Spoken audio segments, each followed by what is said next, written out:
அண்ணா பல்கலைக்கழக மாணவி பாலியல் வன்கொடுமை வழக்கில் சிறையில் உள்ள ஞானசேகரன் 7 திருட்டு வழக்குகளிலும் கைது செய்யப்பட்டார். தமிழ்நாட்டையே உலுக்கி அண்ணா பல்கலைக்கழக மாணவி பாலியல் வன்கொடுமை வழக்கில் ஞானசேகரன் என்பவர் கைது செய்யப்பட்டார். இவர் மீது பல குற்ற சம்பவங்கள் தொடர்பான வழக்குகள் உள்ளன. இந்நிலையில் கடந்த 2022ஆம் ஆண்டு முதல் 2 ஆண்டுகளுக்கு பள்ளிக்கரணை பகுதியில் உள்ள பெரிய தனி வீடுகளை குறிவைத்து கொள்ளையடித்து வந்ததாக காவல்துறையினரிடம் ஞானசேகரன் வாக்குமூலம் அளித்ததாக தெரிகிறது. பள்ளிக்கரணையில் 7 வீடுகளில் திருடியதை ஞானசேகரன் ஒப்புக்கொண்டதாக காவல்துறையினர் தெரிவித்துள்ளனர். கொள்ளையடித்த நகைகளை விற்ற பணத்தில்தான் சொகுசு கார் வாங்கியதாகவும் பிரியாணி கடை வைத்ததோடு பல பெண்களுடன் தொடர்பில் இருந்ததாக அவர் கூறியிருக்கிறார். அதன்படி திருட்டு வழக்குகளில் ஞானசேகரனை கைது செய்துள்ள பள்ளிக்கரணை காவல்துறையினர் அவரை 3 நாட்கள் காவலில் எடுத்து விசாரணை நடத்த மனு செய்துள்ளனர். நியூஸ் 18 தமிழ்நாடு செய்தி எதிரொலியாக திருவாரூர், நாகை மாவட்டங்களில் நேரடி கொள்முதல் நிலையங்களில் நெல் கொள்முதல் செய்யும் பணி தீவிரமடைந்துள்ளது.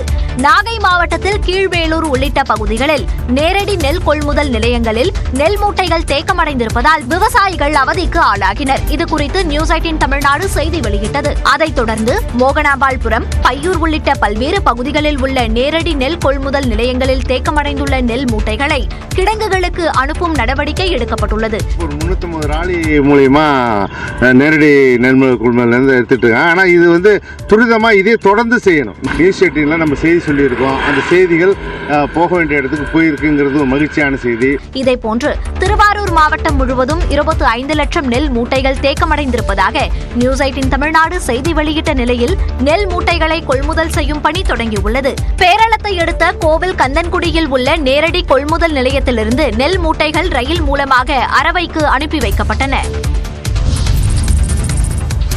தமிழ்நாடு காங்கிரஸ் கமிட்டியின் தலைவர் செல்வ பெருந்தைக்கு எதிராக காங்கிரஸ் மூத்த தலைவர் பிரியங்கா காந்தியிடம் புகார் தெரிவித்திருக்கூடிய அதிருப்தி தலைவர்கள் இன்று ராகுல் காந்தியை சந்திக்க நேரம் கேட்டுள்ளனர்.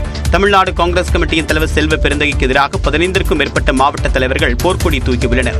அவர்கள் கடந்த 2 நாட்களுக்கு முன்பாக டெல்லியில் தமிழ்நாடு மேலிட பொறுப்பாளரை சந்தித்து புகார் அளித்தனர். அதேபோல நேற்று மாலை பிரியங்கா காந்தியை சந்தித்து புகார் அளித்தனர்.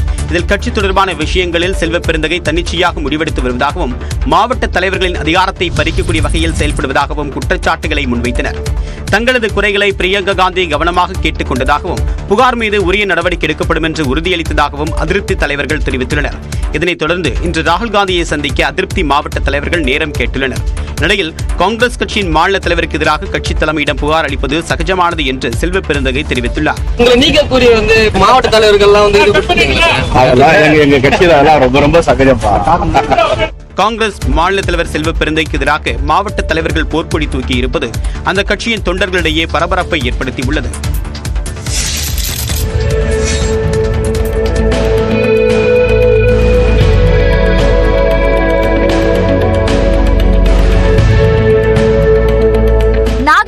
இலங்கை இடையே நிறுத்தி வைக்கப்பட்டிருந்த பயணிகள் கப்பல் போக்குவரத்து மீண்டும் தொடங்கிய காட்சிகளே இவை. கடந்த ஆண்டு ஆகஸ்ட் மாதம் 16ஆம் தேதி சுபம் என்ற பெயரில் நாகை மற்றும் காங்கேசன் துறைக்கு இடையே பயணிகள் கப்பல் போக்குவரத்து தொடங்கப்பட்டது. வாரம் 5 நாட்கள் வீதம் 2 மார்க்கமும் செயல்படுத்தப்பட்ட சேவை வடகிழக்கு பருவமழை தீவிரமடைந்ததால் பாதுகாப்பு கருதி தற்காலிகமாக நிறுத்தப்பட்டது. கடந்த 12ஆம் தேதி கப்பல் சேவை மீண்டும் தொடங்க இருந்த நிலையில் தொழில்நுட்ப சான்றிதழ் கிடைப்பதில் காலதாமதம் ஏற்பட்டது.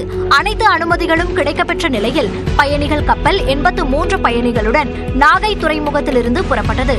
மும்மதத்தை சார்ந்தவர்களும் கொடியசைத்து தொடங்கி வைத்தனர்.